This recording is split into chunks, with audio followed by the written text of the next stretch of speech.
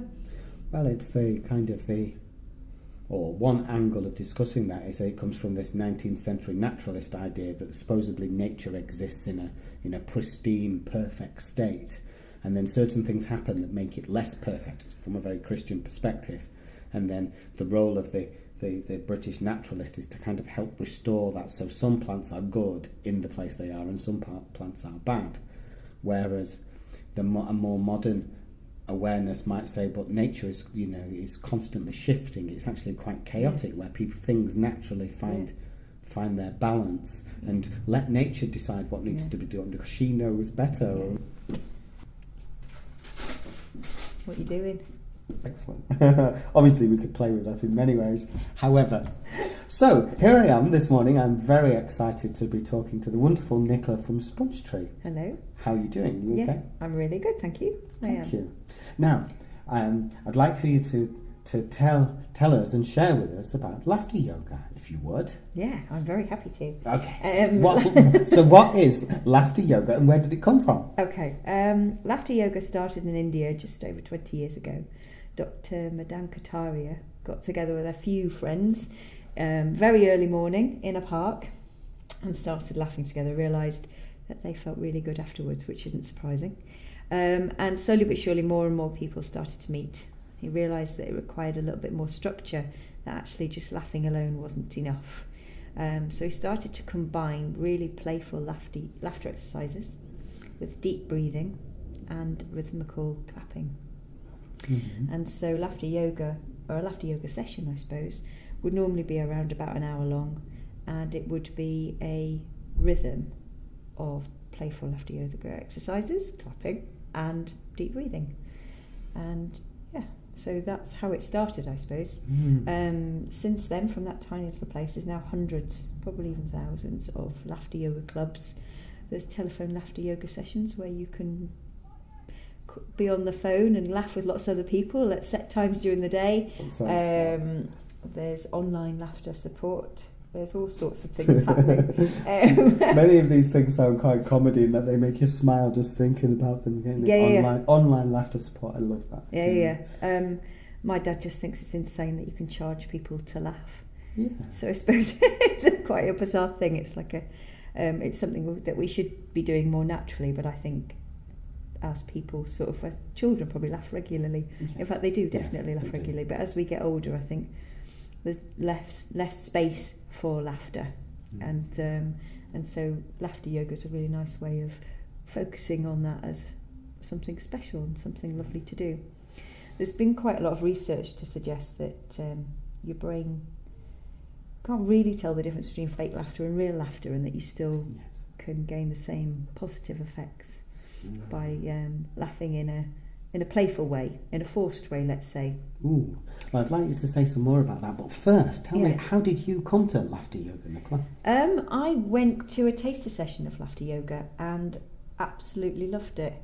And having spent a lot of time saying, oh, you've got to laugh when things have gone a bit crazy, it made sense to me to do something about it. And I do tend to find the world slightly funny at times, and humour is something that sort of gets me through the hard times, and it was nice to think that you could laugh for no reason, which is again one of the reasons laughter yoga is really important, because you don't have to find things funny and you don't have to have a good sense of humour, but you can still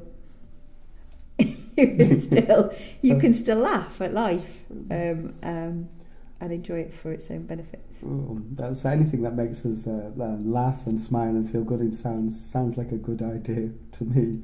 I mean, following on from that, I mean, what are some of the benefits of laughter yoga, and why is that? Do you think that's important in the world that we live in at this moment? Go for it. The floor is yours.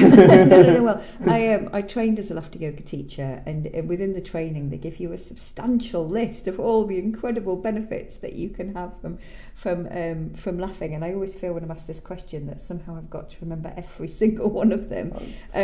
But just share your favourites. Yeah, well, I think people say laughter's the best medicine, and I think it is very true. I do feel that you're left with a kind of an uplifting sense of well-being from having laughed for quite a long time. The physical effects is that you do raise your positive hormones. So I'm completely forgetting all of my words. You do get a positive effect on your body. So your stomach and your chest and your breathing has all kind of been given a good exercise. I don't know, you're left more smiley. I think that's the main thing. Is that endorphins or something like that? Yeah, thank you very much. I was a bit of a stab in the dark there, but I wondered if endorphins might exactly. be... Yes, you're raised endorphins. It also can give you a real sense of calm, that kind of getting together with other people. There's lots of eye contact, there's lots of stepping out of your comfort zone. You tend to form a real connection with the people around you. And actually laughing together with someone else is a really lovely thing to do. Yes. And you do find that after a session, people do feel more connected with the people that they've been laughing with. Especially because a lot of it is really quite silly. Yes. And you do have to step away from the fact that you feel like you're making a complete idiot of yourself. Because as adults, we struggle to make slight fools of ourselves and just be playful and be silly and enter into that childlike place. place. Absolutely. It is very much childlike play. And part of why some of the exercises are so funny is because they are so silly and they are so simple. And doing that in a public space with other people that you don't know so well, you have to be prepared to go there. But once you have, it's well worth it, and you feel it's much easier to be silly when you're finished, and that's also quite a nice thing to take out into the world. Sounds like a great way of dissolving some of those boundaries between ourselves and others in ways that you think the things that keep us apart. Yeah. Letting go of self-control a little bit. Ooh. I know. Ooh. That sounds like something that would help us a lot as we all get. In the times being as crazy as they are, it in some ways feels that we're becoming more and more separate and distant from one another, and whether that's true or not remains to be seen. But so it sounds like laughter yoga is something that can help dissolve those boundaries and barriers between us and help us come together and feel our connectedness with each other. Yeah, I think for me, going to a laughter yoga session and actually doing laughter yoga is a really positive thing to do. But in some ways it's quite kind of engineered, and you go there and you laugh for an hour. And yeah, that's wonderful, and you walk away feeling great about it. But I would rather it be a strategy that people use in everyday life. So when things start to feel a bit crazy, they can have their own little way of injecting some fake laughter into their lives until they allow themselves to see things with a bit more joy and sort of get the sense of silliness that allows them to recover from whatever it was. Years ago I did door-to-door sales, and one of the things, which I've got to say is possibly one of the worst jobs I've ever done in my life. However, there were many benefits to it, and one of the things was that they gave you many strategies to recover from the constant rejection of doors being shut in your face. Yes. And one of them was to do a roly-poly on people's lawns. Because after you've done that, after you've actually physically done the roly-poly and you stand up, you cannot feel any sillier than you just did. Yes. So it gives you an opportunity to have perspective to make decisions about what you do next. And I think laughter yoga for me is one of those strategies that, you know, if you could figure out that you could give yourself a little laughter yoga milkshake and it can make you laugh and make the people around you laugh, then that's got to be better than shouting at somebody or punishing yourself internally or just generally feeling a bit fed up with things. Yeah, it sounds like a very alternative way to build resilience in some ways. Yeah, and a positive way to build resilience. Yes. You know, and a fun way of building resilience, and a kind way of kind of revisiting the joy that you should have in each day. Oh, that sounds beautiful. Well, you know, it's worth a try, isn't it? It is worth a try. Well, thank you very much for sharing that. So, do you have? Tell us what you've got going on in the near future. Well, I did laughter yoga. I trained as a laughter yoga teacher very much because I enjoyed doing it. I'm not sure I had an immediate intention to be a laughter yoga practitioner on running weekly classes, etc., partly because of what I've just said, really, as I feel like it needs to be a life strategy. And bizarrely, I've been booked in schools and libraries working with young people doing laughter yoga, and within the sessions I weave the laughter yoga exercises around a story. It may be a simple story of waking up in the morning or going for a walk, and along the way you visit things or come across things that allow me to create laughter yoga exercises. And because of this, it made sense to also connect that with children's books. So I've been looking at the Dr. Seuss books, which I just completely adore, and for me have the same kind of positive intention of making you smile and feel like anything's possible. Yes. And so I've been working with schools and in libraries and doing festivals and events. So although I have no public space laughter yoga sessions currently, I am working within quite a few schools and within Leeds libraries and Bradford libraries. Oh, sounds fascinating. Over the coming months. And forgive me, I'm not very good at this public publicising. I think you're doing very well. So I don't have dates, etc., etc. Oh, the next bit will be even harder. Check out the website. I was going to say yes. So it's been really wonderful to hear you talking about this and to sharing some information about laughter yoga with me and with anybody else who may be hearing. And it's lovely to hear your infectious laughter, and actually for me here to see it. And so, if for people who are interested, where may they find out more about you and laughter yoga and all your fabulous things? Tell the people. Tell the people. On certainly on our Facebook page, Sponge Tree, and our website, which is sponge-tree.com. There's information about things that we'll be doing to do with laughter yoga and all of the other general feeling good about yourself stuff that we do at Sponge Tree. And just Google laughter yoga. There are some completely insane, forgive me, YouTubers, completely insane YouTube people doing laughter yoga, and it would be impossible to watch it and not smile and giggle. So I would say just check it out. That sounds wonderful. Have a go. Well, thank you so much for your time. I've really enjoyed this. You're welcome. Thank you for having me. Thank you. It's been a pleasure.